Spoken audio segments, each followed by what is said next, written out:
नमो तस्य भगवतो अरहतो सम्मा संबुद्धस्य। तथागत ने कथन जारी रखा, किसी बात को केवल इसलिए मत मानो कि वह तुम्हारे सुनने में आई है। किसी बात को केवल इसलिए मत मानो कि वह परंपरा से प्राप्त हुई है। किसी बात को केवल इसलिए मत मानो कि बहुत से लोग उसके समर्थक हैं। किसी बात को केवल इसलिए मत मानो कि वह धर्म ग्रंथों में लिखी है। किसी बात को केवल इसलिए मत मानो कि वह तर्क शास्त्र के अनुसार है। किसी बात को केवल इसलिए मत मानो कि वह सही दिखाई देती है। किसी बात को इसलिए मत मानो कि वे स्वीकृत विश्वास और विचार हैं। किसी बात को केवल इसलिए मत मानो कि ऊपरी तौर पर वह मान्य प्रतीत होते हैं। किसी बात को केवल इसलिए मत मानो कि वह किसी आदरणीय आचार्य की कही हुई है। तो फिर हमें क्या करना चाहिए? हमारी क्या कसौटी हो? कलामों ने पूछा।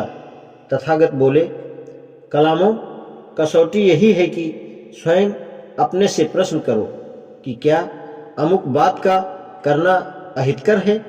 क्या अमुक बात का करना हितकर है? क्या अमुक बात निंदनीय है?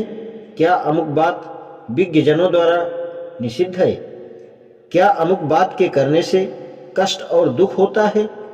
कलामों, इतना ही नहीं, तुम्हें और आगे देखना चाहिए कि वह मत विशेष तृष्णा, घृणा, मूढ़ता और हिंसा की भावना की वृद्धि में तो सहायक तो नहीं है।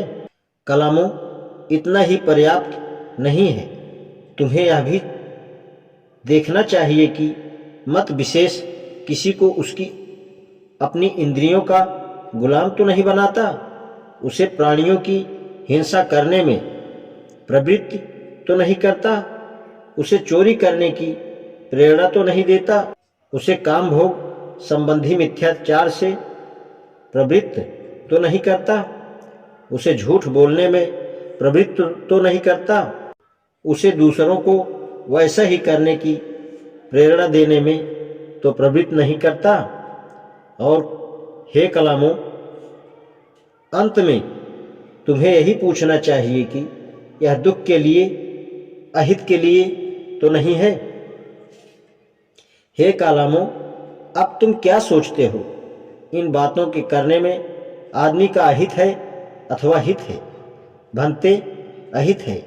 कलामों ने उत्तर दिया, हे कलामों, क्या ये बातें लाभप्रद हैं अथवा हानिप्रद? भंते, हानिप्रद हैं। क्या ये बातें निंदनीय हैं? भंते, निंदनीय हैं। कलामों ने उत्तर दिया, क्या विज्ञ पुरुषों द्वारा निषिद्ध अथवा समर्थित है? विज्ञ पुरुषों द्वारा निषिद्ध। कलामों ने उत्तर दिया, क्या इनके करने से कष्ट और दुख होता है? भंते, इनके करने से कष्ट और दुख होता है।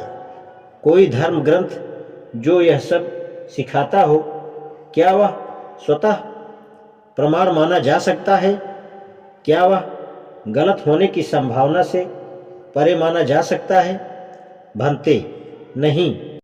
लेकिन कलामों, यही है जो मैंने कहा है। जो मैंने कहा है वह यह है कि किसी बात को केवल इसलिए मत मानो कि वह तुम्हारे सुनने में आई है। किसी बात को केवल इसलिए मत मानो कि वह परंपरा से प्राप्त हुई है। किसी बात को केवल इसलिए मत मानो कि वह सूक्ष्मता और तर्क शास्त्र पर आधारित है। किसी बात को इसलिए मत मानो कि बहुत से लोग उसमें विश्वास करते हैं। किसी बात को केवल इसलिए मत मानो कि वह किसी आदरणीय आचार्य की कही हुई है। केवल जब तुम स्वयं के अनुभव से ही यह जानो कि ये बातें अहितकर हैं, ये बातें निंदनीय हैं, ये बातें विज्ञ पुरुषों द्वारा निषिद्ध हैं, ये बातें करने से कष्ट होता है, दुख होता है, तब हे कलामों, तुम्हें उनका त्याग कर देना चाहिए। भंते, अद्भुत है। गौतम, अद्भुत है। हम आप तथागत की आपके धम्म की और संघ की शरण जाते हैं।